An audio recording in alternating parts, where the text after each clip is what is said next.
beauté et bienvenue au rendez-vous des femmes ambitieuses en quête des réalisations personnelles, telle une mission de vie.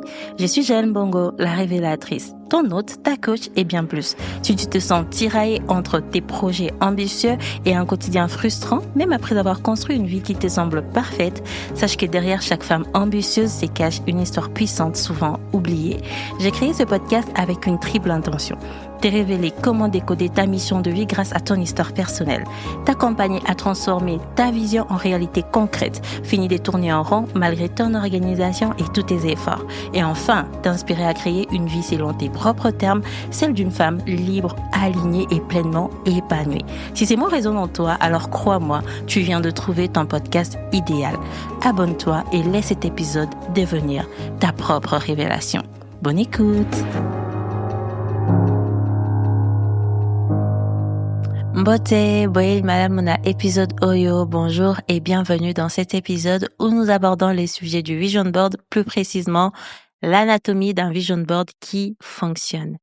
Les vision boards, c'est un tableau des visions. Ça va être un tableau, une représentation visuelle de ta vision, de la vie que tu veux vivre, la vie que tu veux créer, le monde dans lequel tu te vois. Ça me fait penser à ces passages de Habakkuk où c'est dit grave la vision, écris-la, qu'on la lise couramment. La vision n'est pas juste conçue pour que ça reste dans la tête, qu'on puisse juste ressasser cela. La vision est là aussi pour devenir comme un repère, un peu les guides, ce qui va orienter les choix, les décisions. Et pour cela, il faut avoir ça sous ses yeux, devant soi-même. Et les vision boards est vraiment l'outil qui permet de pouvoir externaliser, de pouvoir extérioriser sa vision, sa pensée, que ça soit via des images, via des paroles fortes qui vont aller donner du relief, du contour et de la matière à notre vision. Et moi, les vision boards, c'est vraiment un outil que j'utilise tous les ans. L'année dernière, plutôt que de faire un vision board sur 1 an, j'ai fait un vision board sur 10 ans et j'ai fait à côté de ça un mission board. Je t'expliquerai les concepts très bientôt. Et là, aujourd'hui, j'ai repars vraiment sur un vision board sur 1 an puisque ça s'appuie sur les 2 tableaux que j'ai fait l'année dernière. Mais je sais que c'est pas facile et pratique pour tout le monde de faire un vision board. Déjà, crois-moi, pour l'avoir fait depuis plusieurs années, les vision boards fonctionnent. Ça fonctionne fort. Mais encore, il faut savoir comment le faire parce que ce n'est pas n'importe quelle image qui va aller créer ta réalité. Ce n'est pas parce que tout le monde te dit tu vas le manifester que ça sera le cas. T'as beau mettre des liasses de billets, des voitures, les voyages, du rire, je sais pas, une photo d'une femme heureuse, d'une femme qui prend soin d'elle et tout ça. Si ces images-là vont à l'encontre de tes valeurs, à l'encontre de ton histoire, à l'encontre de tes croyances, en fait, tu ne vas pas les réaliser ou encore pire, tu vas vraiment comme les répulser, ça va aller très loin de toi. Et donc moi, aujourd'hui, je ne veux pas juste te faire une liste de voilà les étapes pour un vision board qui fonctionne, je veux aussi aller soulever et relever le problème de comment ça se fait que les vision boards puissent à un moment donné fonctionner et à un autre moment n'y plus fonctionner. J'ai déjà commencé par te donner cet exemple. C'est quand tu as une liste de courses et que tu vas faire tes courses, c'est fort à parier que tu reviendras avec tout ce qu'il y a sur ta liste, à moins que les magasins soient en rupture des stocks ou que toi, budgétairement, tu sois limité ou que tu aies dépassé ton plafond. Mais si ce n'est pas ça, si tu as une liste et que tu restes fidèle à ta liste, tu vas acheter tout ce que tu avais prévu. Mais si tu dis j'y vais au talent, je fais confiance à ma mémoire, je sais ce que j'ai prévu d'acheter, je vais tout acheter. J'ai parié aussi que tu vas rentrer avec des éléments de ta liste depuis ta tête qui vont manquer. Et peut-être même que l'élément important, tu vas te dire, oh, mais je t'ai vraiment sorti pour les œufs. Et j'ai tout ramené, j'ai tout pris sauf les œufs. C'est la même chose qui va arriver avec des projets, des idées, des pensées qu'on va avoir. Ça peut être très beau, très porteur, vraiment très game changer. Mais tant et aussi longtemps qu'on n'a pas ça devant ses yeux, qu'on ne lit pas ça couramment, que ça nous sert pas des repères, des leitmotivs, des guides qu'on va prendre des décisions, qu'on va faire des choix, qu'on va vouloir passer à l'action, ben on va passer à côté. Souviens-toi que le cerveau est conçu pour émettre des idées ou parfois se souvenir. Mais le cerveau n'est pas conçu pour stocker des idées, stocker des choses, stocker des événements. les cerveaux ne servent pas du tout à stocker. Et quand toi, tu vas peut-être vouloir revenir à une pensée que tu avais eue, à une idée, ça va se dissiper, ça ne sera pas là. Et les vision boards ça va vraiment être l'outil qui va t'aider dans ces sens-là. Mais, comme je t'ai dit, il y a des raisons qui font que ça ne marche pas. La première des raisons, c'est les images qui sont déconnectées de ton histoire, de ta réalité.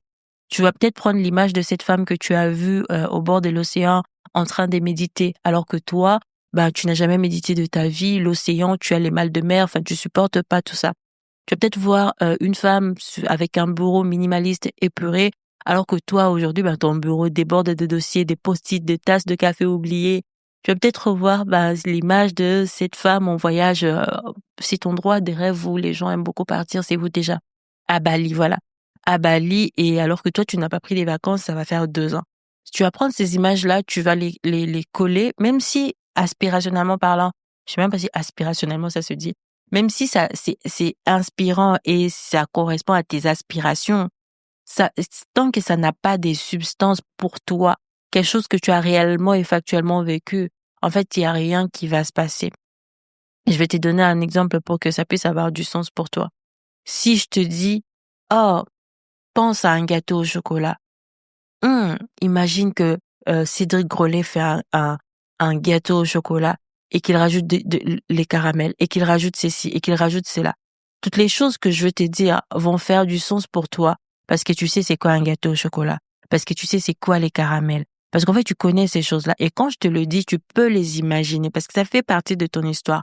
À un moment donné dans ton histoire, tu as fait la connaissance du gâteau au chocolat.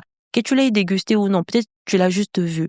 À un moment donné, tu as fait la connaissance du caramel, que tu l'aies dégusté ou non, mais ça fait que ça fait partie de ton histoire. Mais si je me mets à te parler des choses que tu n'as jamais vues, des choses que tu n'as jamais expérimentées, ça va rien te dire. On fait l'exercice ensemble. Si je t'ai dit, imagine, on te donne les nids en poule. Au-dessus de ça, on rajoute les cocotiers. Et avec ça, on met les pili-pili. Est-ce que tu es en train d'imaginer, de visualiser quelque chose? Non, pas du tout. Peut-être parce que ce sont des expressions, des termes que tu ne connais pas.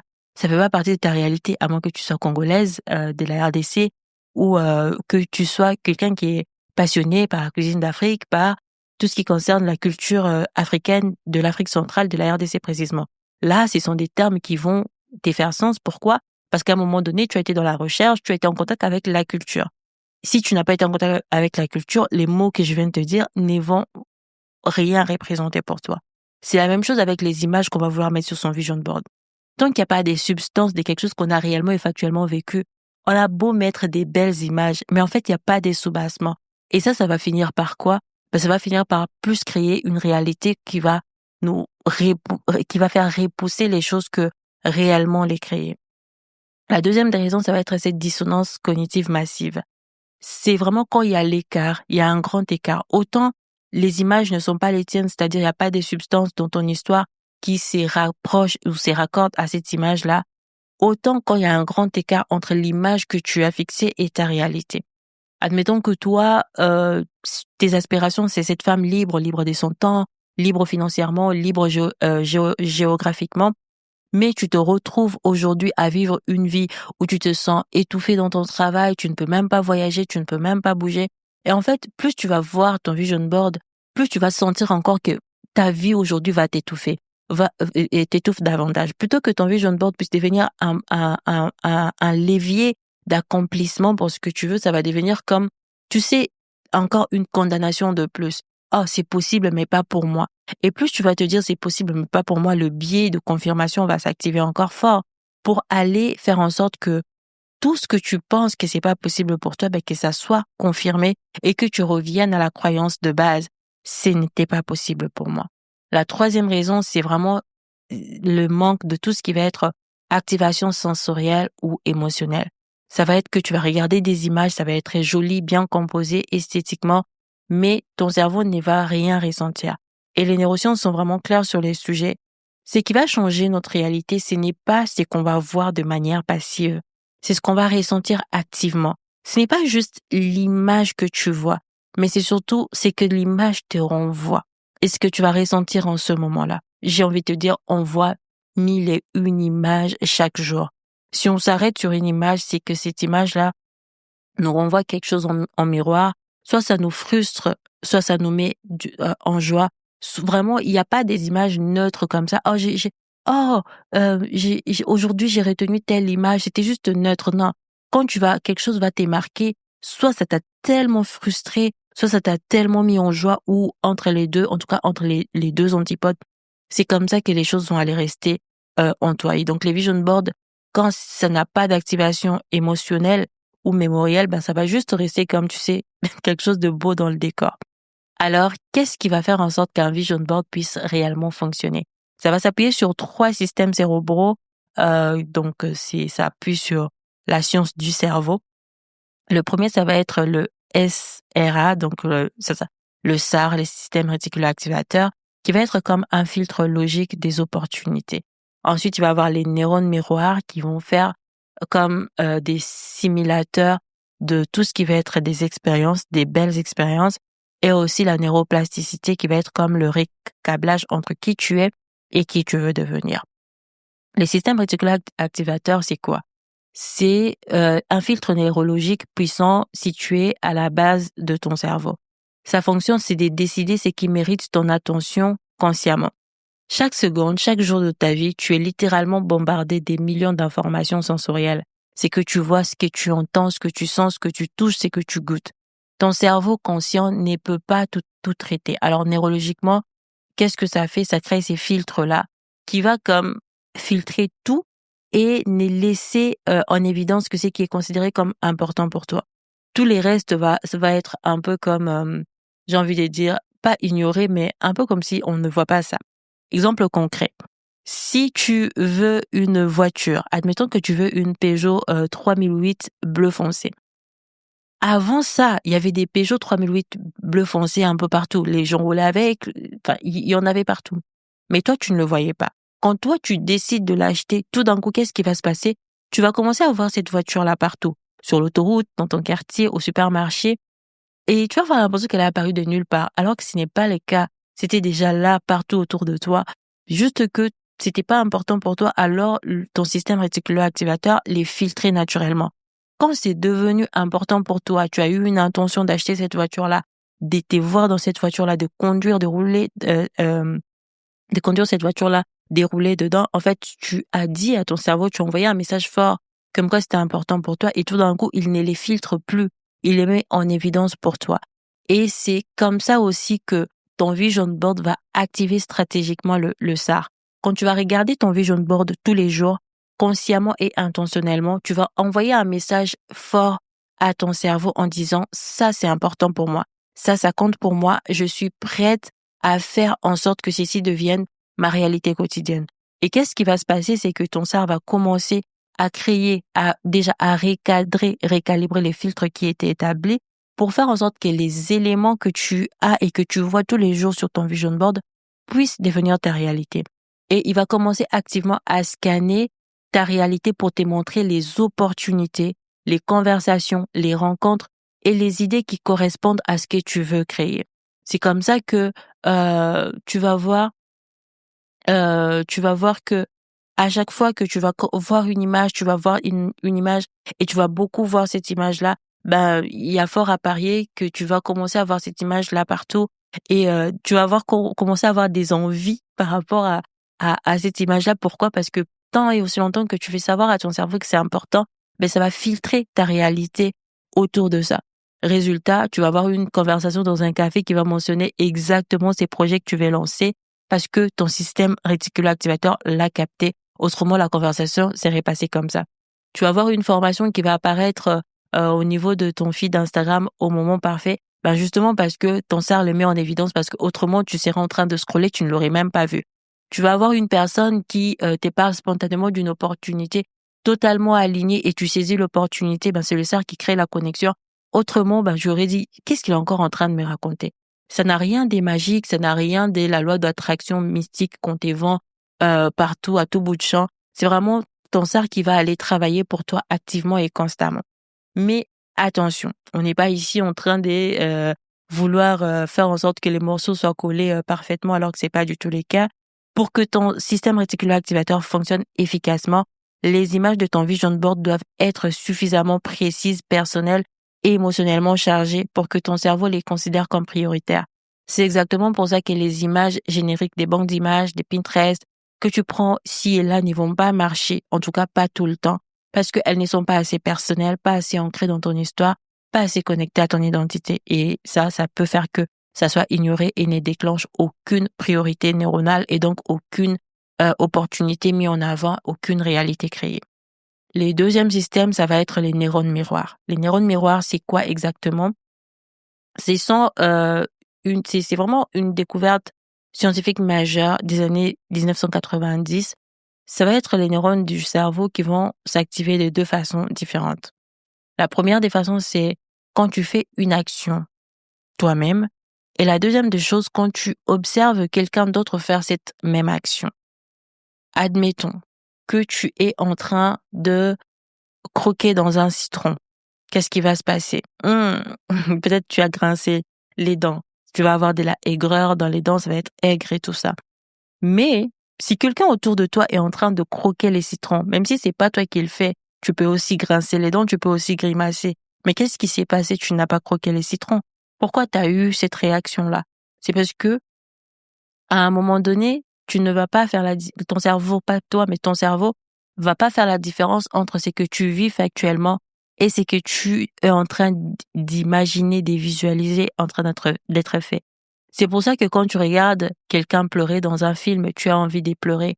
Quand tu regardes quelqu'un rire aux éclats, tu as envie de rire. C'est même, ça, ce sont des vannes qui ne s'arrêtaient jamais, tu sais. Dès que quelqu'un commençait à rire dans la bande, ben, tout le monde commençait à rire. Et ensuite, tout le monde arrêtait. Il suffisait juste qu'une seule personne reparte et ça répartit et ça ne s'arrêtait plus. Ça va être vraiment ça les neurones miroirs qui vont être à l'origine de ça. Maintenant, comment ton vision board va aller activer puissamment les neurones miroirs pour te permettre de créer ta réalité? Quand tu vas regarder une image sur ton vision board et que tu vas, toi, te voir activement en train de vivre cette scène-là, tes neurones miroirs vont s'activer massivement. Ton cerveau va commencer à simuler cette réalité. Beaucoup de personnes en parlent, notamment les sportifs, que souvent quand ils ont une activité, une compétition, un concours, en fait, ils s'imaginent en train de réaliser l'action. Quand tu as peut-être, je sais pas moi, une conférence à animer, un discours à tenir, bah, quand tu vas commencer à t'imaginer, à te voir en train de tenir ces discours-là, à t'entendre parler, dire les phrases pendant ces discours-là, à voir les gens t'applaudir, à voir les gens venir te féliciter à la fin, te voir marquer ces paniers. En fait, ton cerveau va pas faire la différence entre l'effet que tu es en train de vivre ça et l'effet que tu es juste en train d'imaginer vivre ça. Et qu'est-ce qui va se passer? C'est que comme c'est en train de simuler cette réalité-là, ça va aussi créer des connexions neuronales, des chemins synaptiques, comme si tu avais déjà vécu cette expérience. Tu connais? Si tu as les sentiments d'avoir déjà vécu l'expérience, alors tu peux créer la suite parce que ça devient un peu comme quelque chose de légitime. Même si tu ne l'as pas fait au réel, puisque tu t'es imaginé le faire, ça fait partie de ton expérience. Tu as une image sur ton vision board, peut-être de toi en train de parler devant 200 personnes sur scène, d'accord? Micro à la main, lumière sur toi, le public est vraiment captivé par ce que tu es en train de dire. Chaque fois que tu vas regarder cette image, ne regarde pas juste l'image en te disant « Oh, un jour je vais tenir cette conférence, un jour je vais parler devant du monde ». Imagine-toi en train de vraiment le faire, sans vraiment que les micros soient entre tes mains, que tu entends les silences de la salle, vraiment que tu es en train de vivre ces moments-là. Il y a ça fait déjà peut-être 2-3 ans de ça, j'ai partagé ça avec mes proches, je disais, parfois quand je marche, quand je fais des activités qui n'ont rien à voir avec le domaine de professionnel et tout, je vais parfois m'entendre parler. Parfois, je m'entendais parler. Je m'entendais parler comme une personne qui se tient devant une scène, devant des femmes et qui est en train d'animer des conférences. Je m'entendais parler comme ça. Parfois même, j'ai noté ce que j'étais en train de dire. Je me disais, mais en fait, comment je peux m'entendre parler et m'entendre dire ces genres de choses?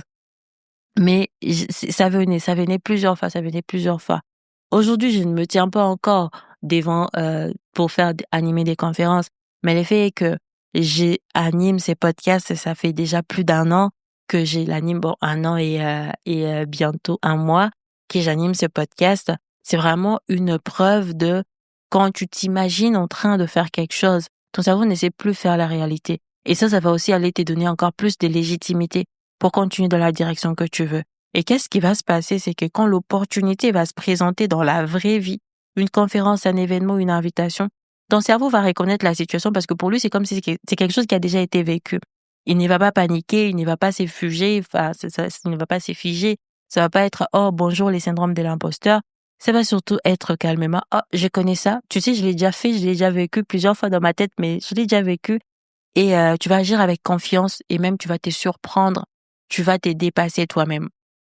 Ça me fait penser à une citation que j'ai lue hier de Richard Branson qui disait, si quelqu'un te propose une opportunité qui est vraiment très géniale, mais que tu n'as pas encore les compétences pour les réaliser, ne dis pas non en croyant, ne dis pas non en t'appuyant sur les faits que tu ne sais pas comment faire.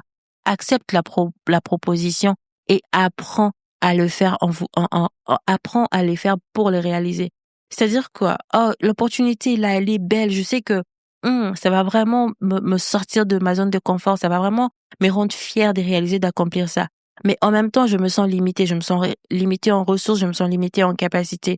Mais je m'arrête pas. Je prends ça comme un challenge. Je prends ça comme un défi. Je prends ça comme un moteur pour que je puisse évoluer. En même temps, je serai en train d'apporter des résultats. En même temps, je serai moi aussi en train d'évoluer dans ce domaine-là. Et je pense vraiment que c'est une mentalité à adopter. Pour pas juste rester dans la petitesse ou dans la politesse de ça, je ne sais pas faire. Je ne sais pas faire pour le moment, mais ça ne veut pas dire que si j'ai mimé d'ici 6 mois, 8 mois, je ne saurais pas faire. Peut-être que dans 6 mois, dans 8 mois, j'aurai atteint la maîtrise et que je saurais les faire parfaitement. Si ça me drive et que je vois que c'est important pour moi, ça a du sens pour moi, ben j'accepte le fait que je vais apprendre en chemin et ça va arriver comme ça. C'est ça aussi qui va te permettre d'aller créer ta réalité au-delà des conditions et des conditionnements qui existent. La troisième des choses qui va faire en sorte que ton vision board puisse réellement créer ta réalité, ça va être la neuroplasticité. La neuroplasticité, c'est quoi? C'est cette capacité extraordinaire que va avoir ton cerveau à créer des connexions ou presque à des réconnexions, je voulais dire, au niveau de ton identité entre qui tu crois être, ce que tu crois possible pour toi et ce que tu penses mériter. Ce n'est pas quelque chose qui va être figé, gravé dans les marbres. Tu sais, il y a des personnes qui ont vécu des histoires, qui ont vécu des situations difficiles. Si tu veux regarder des témoignages des personnes qui ont dépassé les attentes en termes de neuroplasticité, souvent ce sont les personnes qui vivent des situations traumatiques, des accidents où on dit peut-être que oh, la personne ne pourra plus marcher, la personne ne pourra plus bouger ses membres ou utiliser telle partie de son corps. Et plus tard, ben, finalement, on se rend compte que la personne arrive à faire ça. Et parfois, on essaye de savoir, mais en fait, quelle a été la différence? Qu'est-ce qui a permis à cette personne de retrouver, en fait, la faculté de ses membres alors qu'on avait prédit le contraire? Et c'est vraiment cet ensemble évolutif de croyances, des patterns neuronaux, des narratifs que ton cerveau a construits au fil de temps basés sur ton histoire personnelle et comment tu vas les révisiter par rapport à ta réalité, ta situation actuelle. Et c'est vraiment ça la bonne nouvelle, c'est que ton cerveau peut changer, ton identité peut évoluer et tu peux tout récabler, tu peux vraiment tout faire en sorte que ça puisse te servir à toi, servir à ton idéal de vie, à la vie que tu veux vivre. Mais là, tu peux me demander, mais oui, Jaël, mais comment? C'est justement en exposant ton cerveau des manières répétées et intentionnelles à une nouvelle version de toi, en lui montrant encore et encore qui tu es en train de devenir et pas qui tu as été ou qui tu es devenu, mais vraiment qui tu es en train de devenir, en créant de nouveaux chemins qui remplacent progressivement les anciens. La meilleure façon de changer des habitudes, c'est de créer des nouvelles. Si tu veux arrêter de prendre des boissons gazeuses, ne dis pas lundi j'arrête de prendre des boissons gazeuses. Dis plutôt OK, lundi je prends une tisane, mardi je prends de l'eau, mercredi je prends je sais pas du jus pressé. J'ai donné un exemple comme ça mais ça peut être dans plusieurs sens. Plutôt que de dire euh, j'arrête de manger de la viande, ne dis pas dans 3 mois j'arrête de manger la viande. Dis je commence à manger du poisson, je commence à manger des œufs. Dis ce que tu vas faire, pas ce que tu vas arrêter. Parce que quand tu dis ce que tu vas arrêter, ton subconscient ne capte que ça. Et c'est que ça qui va rester. L'autre partie ne va pas prendre place. Et c'est vraiment ça, en fait, qui c'est important à faire. Et comment ton vision board va activer ta neuroplasticité? C'est que quand tu vas regarder ton vision board un peu plus chaque jour et que tu vas consciemment te poser la question qui je suis en train de devenir dans cette image, ton cerveau va commencer à intégrer, à ancrer et à normaliser cette nouvelle réalité. Ça va plus être juste une femme quelconque que tu vois, ça va être toi. Si sur ton vision board, il y a une image de toi en train de travailler dans un espace magnifique, beau, lumineux, libre de ton temps, pas d'horaire imposé, pas de patron, ta propre création. Chaque jour, quand tu vas regarder cette image et que tu vas te répéter intentionnellement, je suis celle qui crée sa liberté, je suis celle qui crée sa liberté du temps, sa liberté financière, sa liberté géographique, sa liberté de créativité, tout ce que tu veux. En fait, ton cerveau va commencer à ancrer cette identité-là, à la normaliser, à créer des connexions neuronales qui soutiennent cette version de toi. Et tu vois un peu, c'est ça qui change tout. Quand ton identité évolue, tes décisions changent automatiquement. Tu ne dis plus oui à des opportunités professionnelles qui ne respectent pas cette liberté. Tu investis ton temps et ton argent dans des compétences, des formations qui te rapprochent de cette réalité. Tu poses des actions alignées avec cette nouvelle version de toi, même quand c'est inconfortable. Tu vas refuser ce qui ne correspond plus à qui tu deviens. Et c'est comme ça que ta réalité change, concrètement. Pas par magie, pas juste parce que tu as eu des pensées positives, que tu as visualisé fort, mais c'est vraiment un réalignement qui se fait au plus profond de toi. Alors, j'ai tout dit, n'est-ce pas?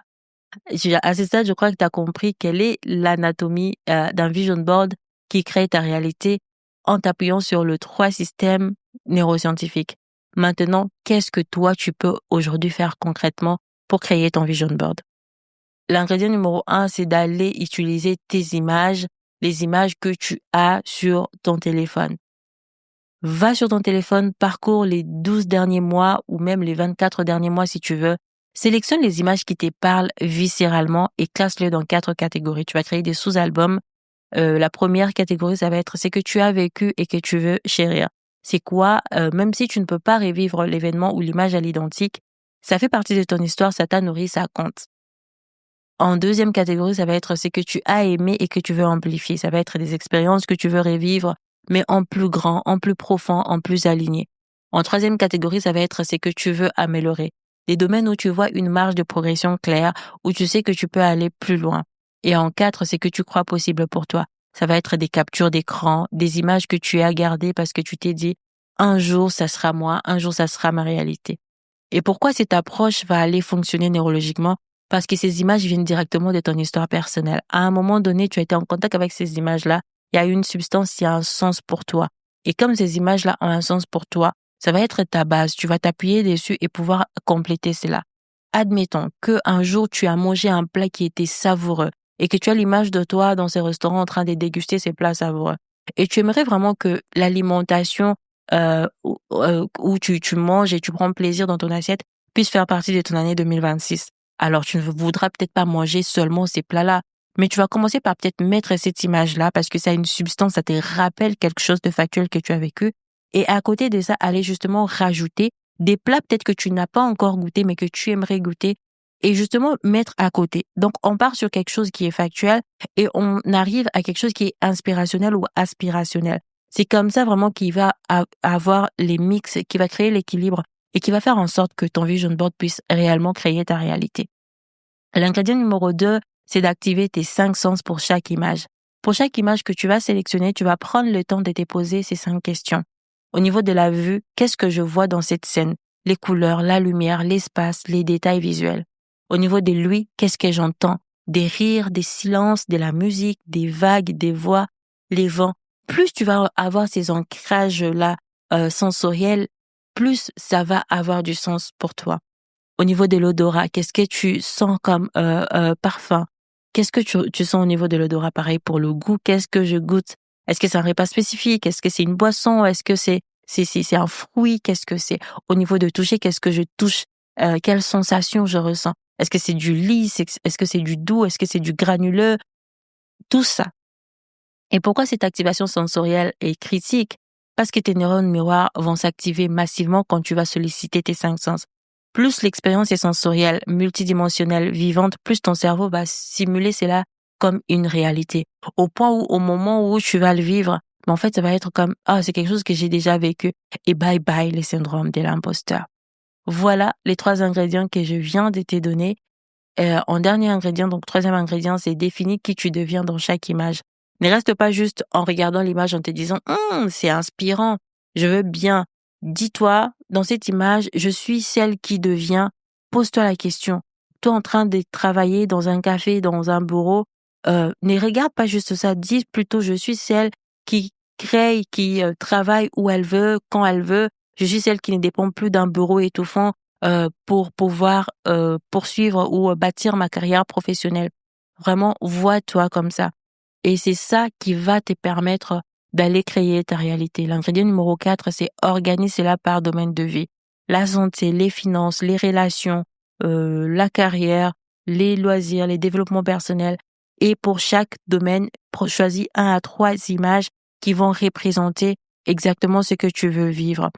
Et l'ingrédient numéro 5, on ne le dira jamais assez, regarde cela un peu plus chaque jour. J'ai envie de te dire tous les jours, moi-même, je ne suis pas bonne élève sur le sujet parce que je regarde pas religieusement mon vision board chaque jour. Mais dès que je me rends compte que j'ai pas regardé, je fais l'effort de le regarder un peu plus chaque jour. Et c'est vraiment ce que je te conseille de faire au moins 2 minutes le matin et 2 minutes le soir si tu peux. C'est très, très important. Alors, qu'est-ce qu'on a vu aujourd'hui? On a vu l'anatomie d'un vision board qui fonctionne, qui s'appuie sur 3 systèmes neuroscientifiques.